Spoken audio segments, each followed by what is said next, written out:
What's up guys, the Tekken 8 patch notes just dropped and we finally got nerfs to Azucena's while running 3-2. The big one is right here. It says revised so that the second attack is not executed after the first attack whiffs. What does this mean? So basically Azucena's while running 3-2 is it's a knee into an elbow. So the second attack is the elbow and the first attack is the knee. What this says is if you whiff the knee, then the elbow will not come out. Let me show you. So right here, this is the updated game. If she hits you with the knee, she can go into the elbow. So this is not new. What's new is that now if you sidestep the knee, she cannot go into the elbow. So maybe you could possibly get a punish depending on the distance. And this is really, really big. So her tracking got, a lot worse because she cannot use her elbow anymore. And the other thing to note is that it says the duration of the first attack, which is the knee, has been reduced by 3 frames. So the knee has kind of like a lingering hitbox, and now it's been reduced by 3 frames, so it's a lot less of a lingering hitbox. The second character who got nerfed is Dragunov. So Dragunov's Heat Smash, like right now, has insane tracking. Even if you try to sidestep the first attack, the second attack or third attack might hit.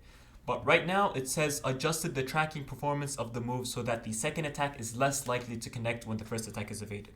Which means if you sidestep the first attack, then you will likely evade the second attack, which is pretty huge.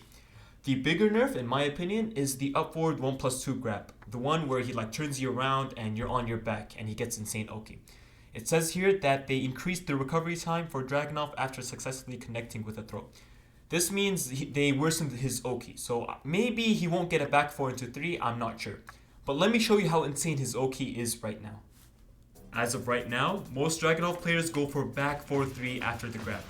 If I lie on the ground, the back 4 is 100% guaranteed to hit. And also, if he does back 4-3, you cannot punish him. Like, if I try to punish him right now, he recovers way too fast for a punish.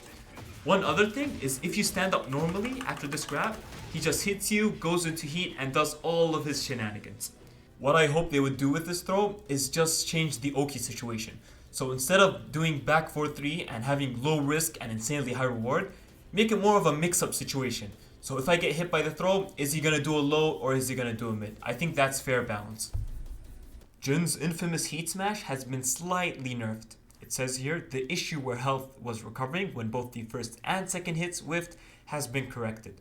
What this basically means is if she whiffs her Heat Smash, which never happens by the way, she will not heal. Because when was the last time you've seen Jun actually whiff her Heat Smash? It's basically a full screen projectile that will always hit.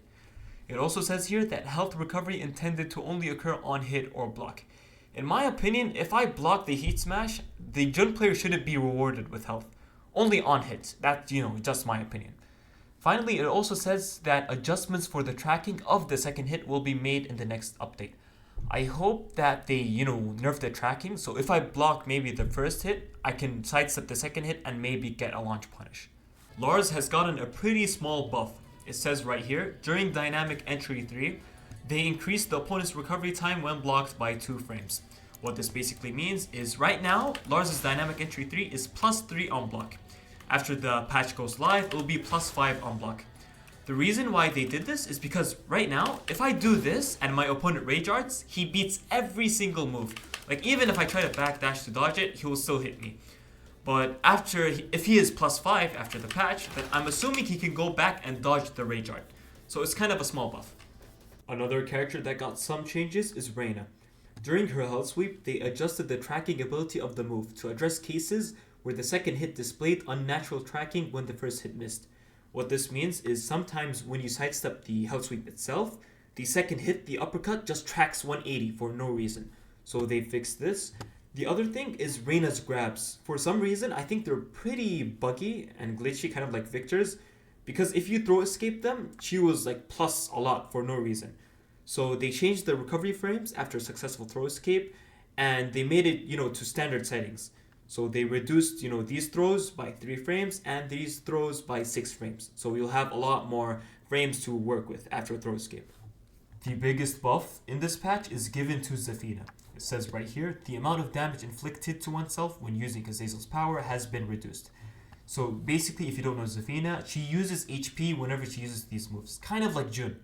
But Jun, on the other hand, she could just heal all of her HP with Heat Smash, which Zafina could not do. So right now, they just decreased the damage and made her a bit more balanced compared to the rest of the cast. And I think this is, completely deserved. The rest of the patch notes are simple bug fixing and consistency fixing. Low parries, they made it more consistent because sometimes when you do a quarter circle forward, it would not low parry. They fixed it. And grabs should be working a lot better right now with this. And if your character has like a move that, sometimes hits, sometimes doesn't, pretty inconsistent, they've probably fixed it this patch. So I hope you guys enjoyed this video, and I'll see you guys next time.